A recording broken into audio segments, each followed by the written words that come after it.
और इस वक्त की सबसे बड़ी खबर, इस्लामिक संगठन जमीयत-ए-उलमा-ए-हिंद के अध्यक्ष मौलाना अरशद के भतीजे हसन मदनी ने विवादित बयान दे दिया है। उन्होंने कहा कि जो लोग देश को हिंदू राष्ट्र बनाने की बात कर रहे हैं वो सब लोग गद्दार हैं। मुंबई में जमीयत-उलमा-ए-हिंद की मीटिंग में हसन मदनी ने कहा है कि हिंदू राष्ट्र की मांग करने वाले सोच लें, फिर मुस्लिम राष्ट्र की मांग भी गलत नहीं है। यानी जमीयत-ए-उलमा-ए-हिंद का कहना यह है कि अगर हिंदू राष्ट्र की मांग उठेगी तो फिर मुस्लिम राष्ट्र की मांग भी की जानी है।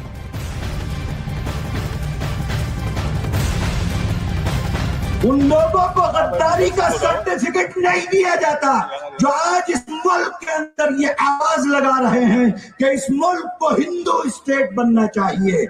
इस मुल्क को हिंदू स्टेट बनाने के लिए जो कोशिशें कर रहे हैं, असल गद्दार वो है इस देश के, जो देश के अंदर रहकर इस मुल्क को हिंदू स्टेट बनाने की बात कर रहे हैं। अगर वो हिंदू स्टेट की बात कर रहे हैं और वो गद्दार नहीं है, मुसलमान अगर इस्लामी देश की बात करेगा वो गद्दार कैसे हो जाएगा?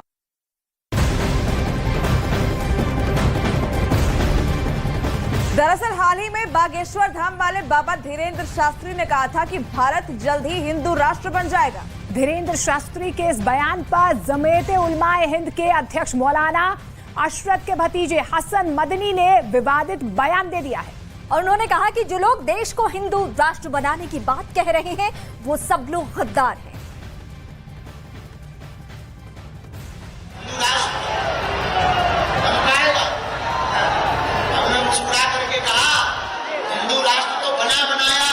घोषणा बाकी है, भारत में बहुत जल्दी हिंदू राष्ट्र की घोषणा भी होगी।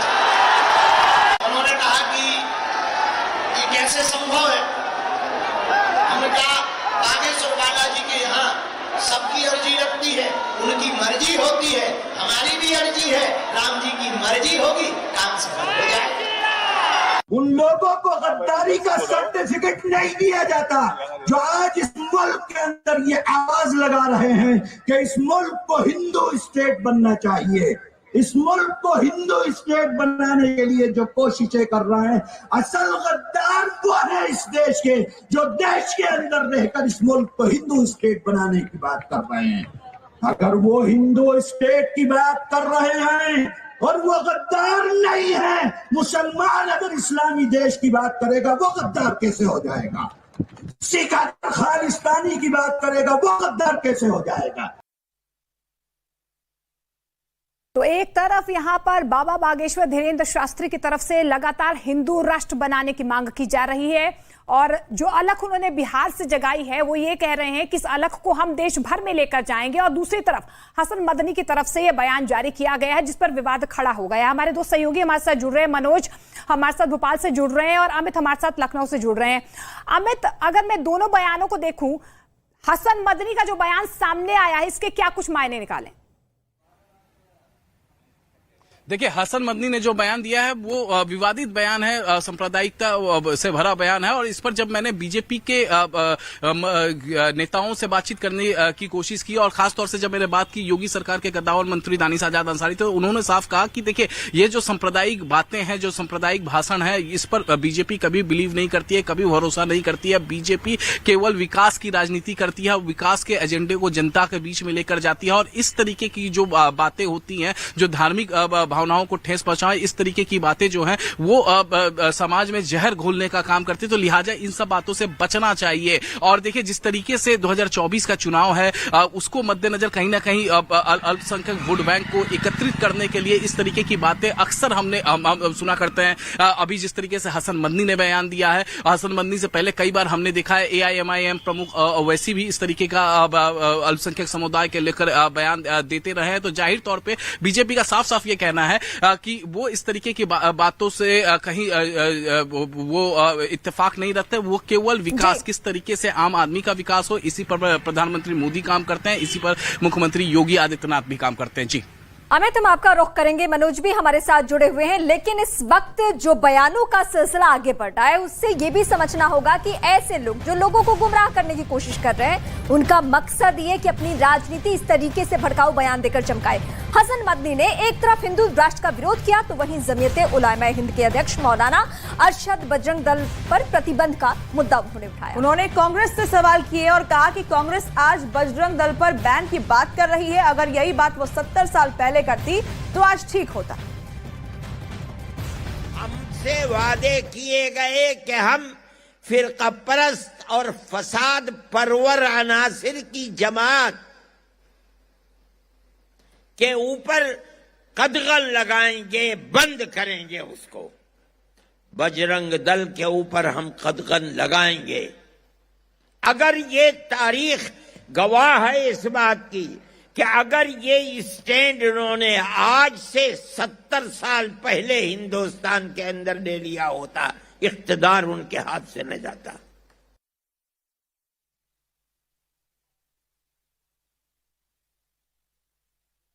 और महंत राजू दास इस वक्त हमारे साथ जुड़े।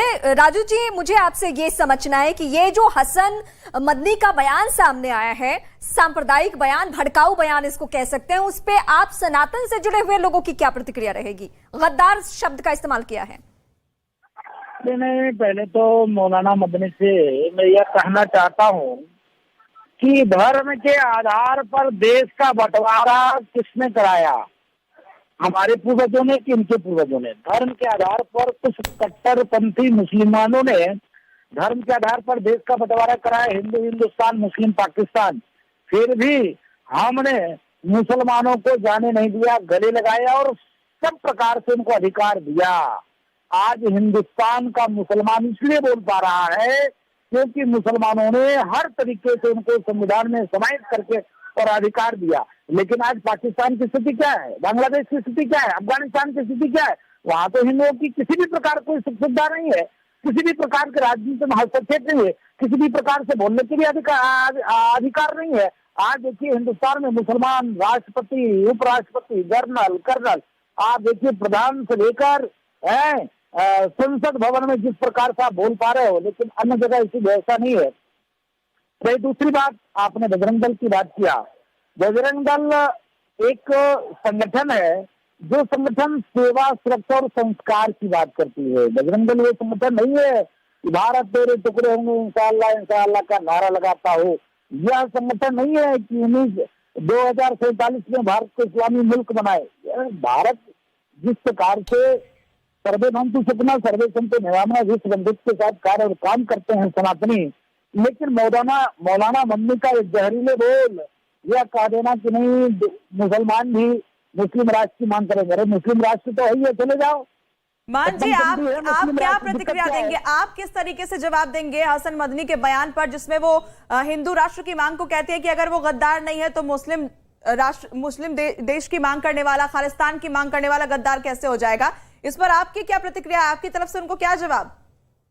नहीं, मौलाना मदनी को सिर्फ 2 टिक में मेरा एक वो है सवाल है, क्या धर्म के आधार पर देश का बंटवारा हो जाना क्या सही था? क्या आखिर हिंदू कहाँ जाएंगे?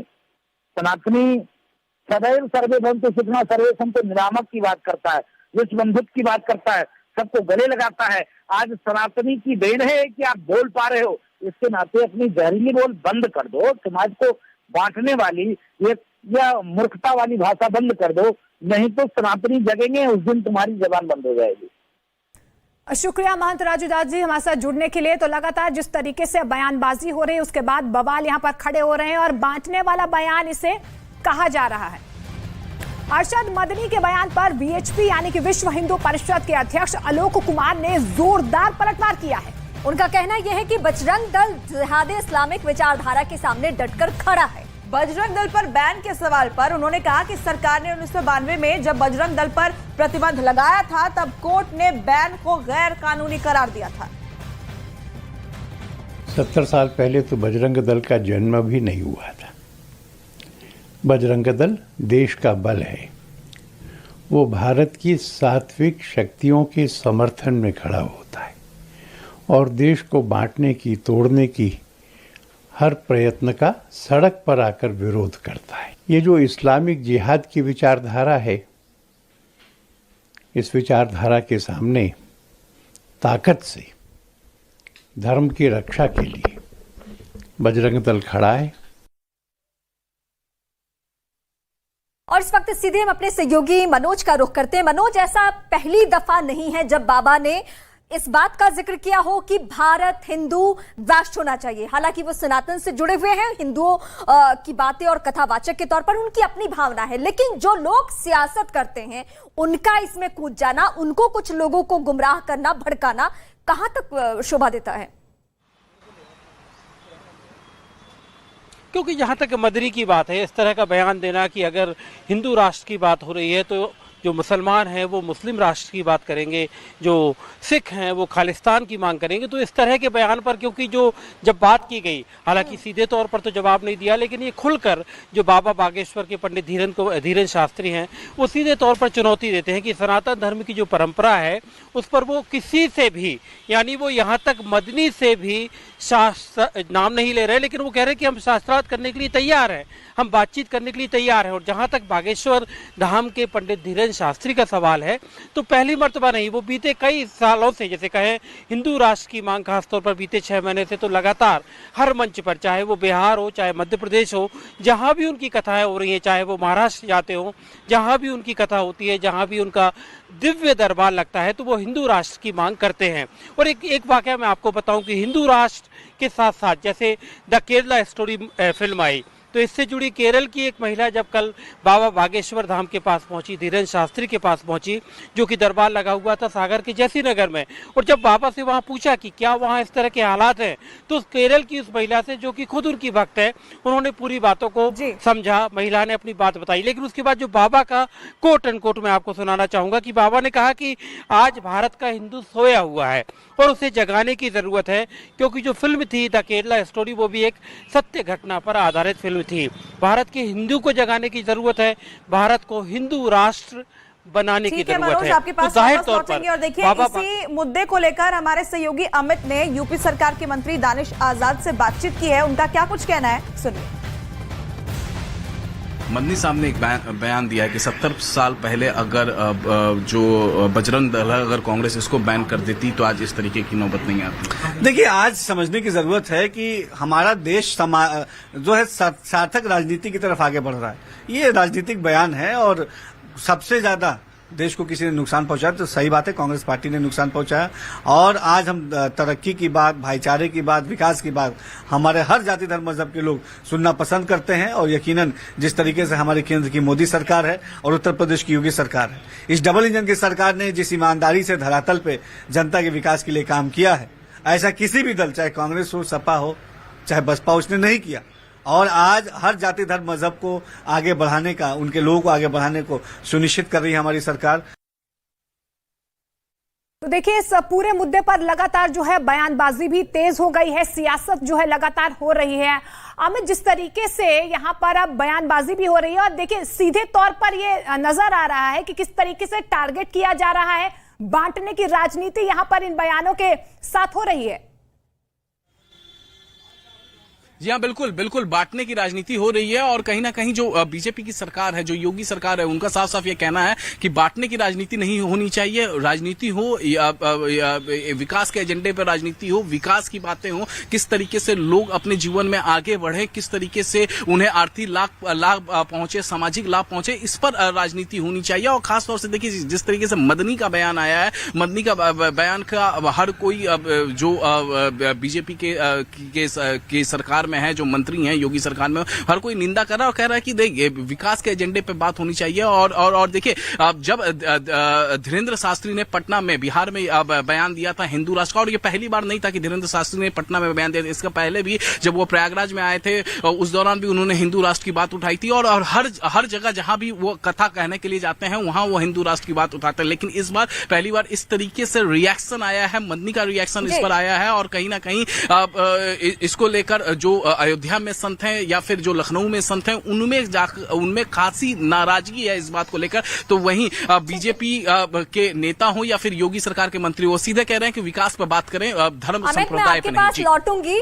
बहुत फर्क है, हमारे दर्शकों को भी समझना चाहिए कि एक बाबा के बयान में और सरकार की किसी मंत्री के बयान में, किसी सरकार के मंत्री ने या मुख्यमंत्री ने या देश के किसी मंत्री ने नहीं ये बयान दिया है, ये एक बाबा ने दिया है जिनका ताल्लुक किससे है?